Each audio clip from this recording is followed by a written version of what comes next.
buenas tardes, compañeras, compañeros. Solicité el uso de la palabra para plantear tres observaciones.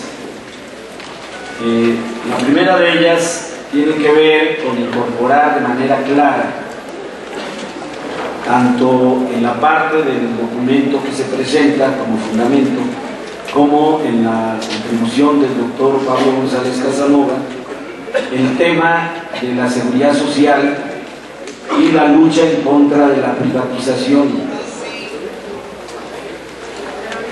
Se puede pensar que cuando se critica el modelo neoliberal está contenido, pero no es así, o no necesariamente es así.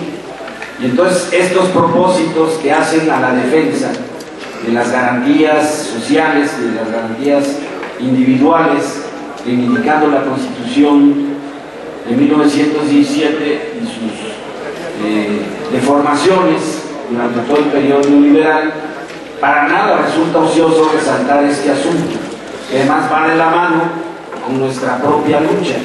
No podemos plantearnos un objetivo de avanzar en la perspectiva de una central unitaria de trabajadores si no incorporamos una de las razones centrales de la lucha histórica del Sindicato Mexicano de Electricistas, que la estamos viviendo en carne propia, que es la lucha en contra de la privatización energética. Es el primer elemento. La segunda tiene que ver con los sujetos. No encuentro ni me veo reflejado como jubilado en ambos documentos.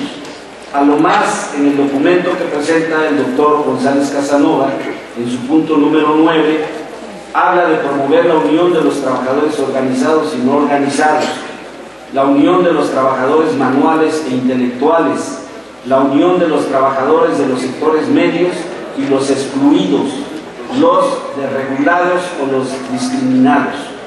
Yo quisiera agregar, donde se coloque es lo de menos, un asunto que es fundamental también en la lucha que tenemos como sindicato, que es la defensa de nuestros derechos como jubilados. Me honro en presidir, soy presidente de la Confederación Nacional de Jubilados, Pensionados y Adultos Mayores de la República Mexicana, y demando, como jubilado del SME y como presidente de la Confederación que ya mencioné, que este asunto sea relevante. No me basta con reconocerme en el sector de los excluidos o discriminados.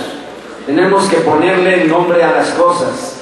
Tenemos que darnos nuestro propio nombre para incorporar no cualquier cosa. Estamos hablando solamente entre pensionados y jubilados de más de 5 millones de mexicanos que apestamos, que no se nos quiere reconocer. Nosotros lo estamos sufriendo en carne propia.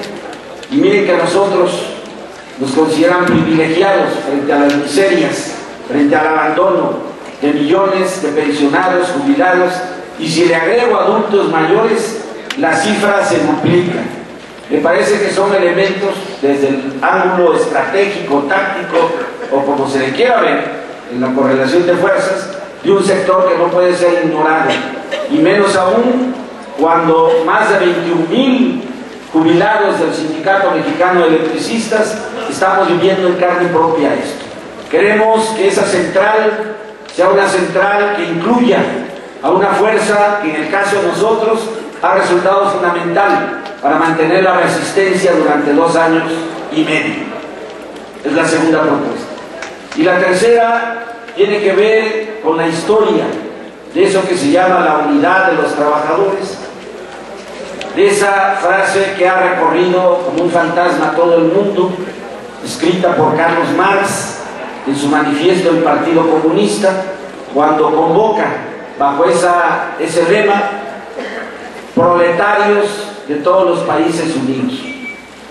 Conozco la historia a nivel mundial que ha pasado por la primera, la segunda, la tercera, y los que hoy se reclaman de la cuarta internacional, que no son otra cosa más que esfuerzos de decenas de años por avanzar en ese sueño no realizado todavía de alcanzar la unidad de todos los trabajadores, que somos la mayoría en este planeta, hombres y mujeres para construir una sociedad con libertad, justicia y democracia.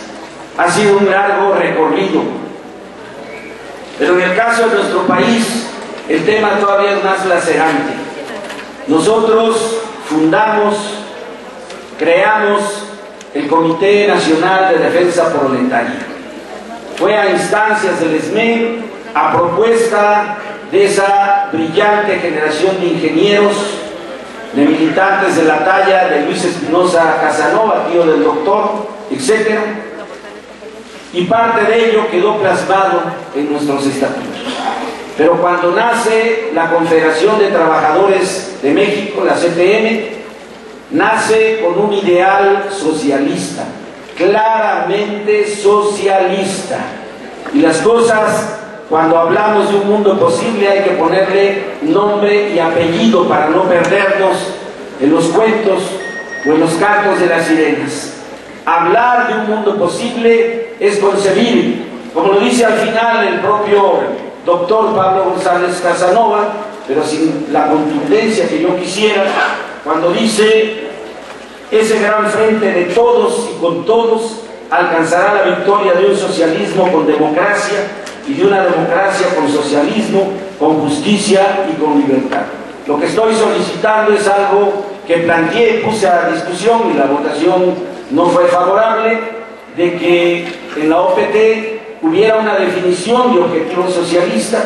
Me parece que no podemos hacer caso omiso de esto cuando se trata de plantear la creación o plantear una ruta para avanzar en la construcción de una central unitaria de trabajadores, si no le ponemos un nombre y un apellido socialista. No andar con remilgos, no esconder lo que tenemos plasmado en nuestro artículo 6, que claramente habla de nuestro ideal socialista. Y si alguien pone peros, les pido de favor que consulten la parte relativa a la ideología que debe de privar en la revista Lux, que es una ideología socialista.